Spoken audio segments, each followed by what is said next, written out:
Hey guys, it's Accro, Brandon. Today we are making a video on how to hashtag FONJI, hashtag fuck yeah. It's gonna be hashtag awesome.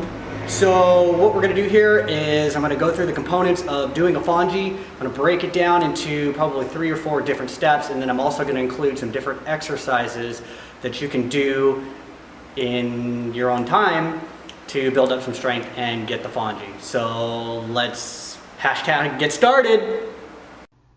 So one of the first things that I like to teach is how to actually twist from the shoulder mount into the catch, part of FONJI. So we're going to start in a shoulder mount position, standing shoulder mount, but I want you to be a little bit deeper into that standing shoulder mount. So we're going to take a step forward. It's not quite deep enough though. We need to take one more step. Oh yeah, there we are. There we are. We're nice and deep inside of it right now. So what I want you to do is relax, let the pole sink into the shoulder, and take a look at the pole. If that's what you want to focus on, the pole never moves. And since I shoulder mount on the right, we're going to be twisting to the right towards the pole. And during this exercise, your hands do not want to leave the pole. So you need to figure out, as you twist to your right, how your hands can slide down into the catching position. And you do it in reverse, the same way, back to the shoulder, as if we were doing a full FONJI. This little exercise here really drives home the fact of what's happening as you twist when you punch out to do the actual FONJI. So it's basically a brass monkey type of hold, and we're going to take a look at it here from the head-on view just so you can really see how the hands kind of rotate. Now when you actually do the real FONJI, your bottom hand, which is my right hand, will actually come off of the pole. But this really just kind of helps drive it home as to what I'm thinking about and what happens when you twist and turn into the FONJI. And getting it into the pit of your arm. So one of the things to think about when doing the FONJI and twisting is to keep in mind that I'll pretty much be holding the pole just like this. Pole is here, between your shoulder and the hands. And we need to put it from here into the armpit. So you can't twist like this and expect to get the pole through your arm. So the arm needs to move. So the way you do that is you lift it up and you'll be able to twist the pole from here to here. You need to create space for the pole to go during the twist in the catch. So what I like to think of is, think about doing, remember like Tybo, Billy Blanks. If you want to hit somebody in the face with your elbow, you need to pop them like this, right? You can't hit somebody in the face with your elbow when your elbow's down here, like this.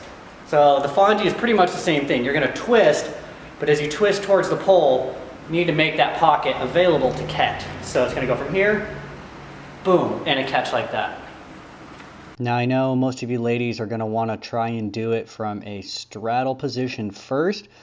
But in my opinion, I think you guys are going to have a lot more success by starting from a tuck position first, learning the concept, getting it, and then you can start working on a straddle position. So pulling up into the tuck shoulder mount position, you really want to be as vertical as possible in this shoulder mounting position. So you really want, like I'm saying, your ass as vertical as possible, as close to the pole, and saving just enough space so that you can get your legs inside. If you want to tuck inside your elbows, you can do it that way. I tend to pull my legs outside of my elbows and my arms.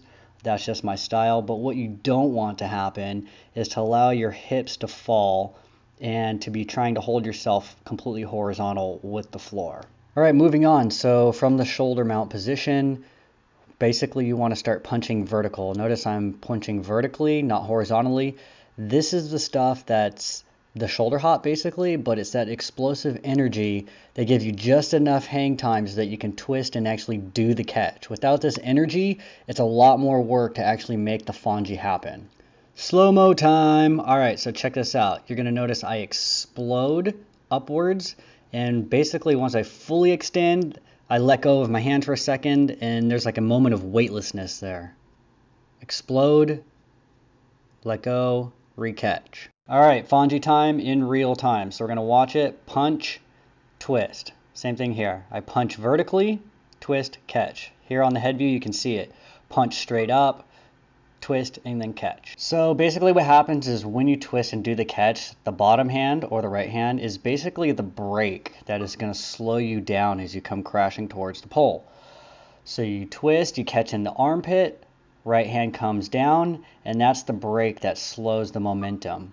Also, what you want to keep in mind is notice how my legs swing past the pole every time. I'm not trying to stop all of my momentum before I get to the pole, but you actually want your legs to swing all the way past, because that's the extra energy that you're going to have when you go back for the full FONJI and return back to your shoulder. So keep that in mind. Slow yourself down, but don't totally stop yourself.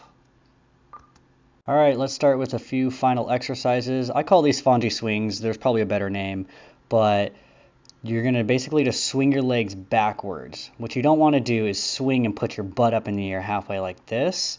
You want to swing all the way through the heel of your feet, straight back. Develop that strength in the arms using a brass monkey type of grip, and those will help you as you practice FONJI and catching. And this is a really good final exercise as well, just going from the shoulder mount and extending your legs straight up. Basically, it's going to prep you for the shoulder hops. It's going to build your strength in the arms, holding the shoulder mount, and tighten the core. So this is Accro. That's how to do a FONJI. Hashtag just do it. And as you can see, now I'm all red from teaching you guys how to do FONJIs. So look for me at a workshop tour starting to hit the US, and I'll see you guys on the flip side. All right? Peace.